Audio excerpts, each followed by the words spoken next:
logiquement, tous les éléments qui sont censés donner leur sang doivent être des éléments en plus ou moins bonne santé. C'est-à-dire, si vous avez un état de santé que le médecin a jugé inadéquat pour donner du sang, on vous écarte.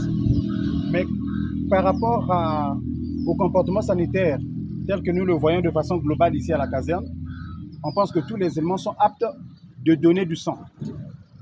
Voilà. Maintenant, en dehors de quelques sujets hyper tendus, en tout cas en fonction de la tension de ce jour, on pourra voir s'il faut lui prélever du sang ou pas. Maintenant, pour des gens qui se connaissent immunodéprimés au VIH-Sida, c'est un diagnostic, de toute façon ce n'est pas une cachette. Ceux-là seront d'emblée écartés parce que leur sang ne sera pas utilisé. Parce que tout le sang qu'on prendra, on va l'emmener pour faire des tests et déclasser des sangs qui ne seront pas utiles.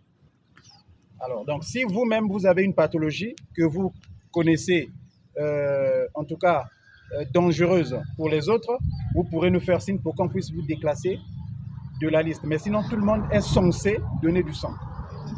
Et c'est un très grand avantage parce que ce sang nous sert de beaucoup. Vous voyez, le sang, on l'achète bien sûr à l'hôpital, mais on ne le produit pas, comme des sérums glucosés ou des sérums salés, on ne le produit pas. Mais c'est l'homme qui donne du sang. Donc, faisons de notre mieux de venir avec beaucoup de courage et avec beaucoup de vivacité. Une autre chose, quand nous viendrons à jeun. Nous ne viendrons pas avec des ventres remplis.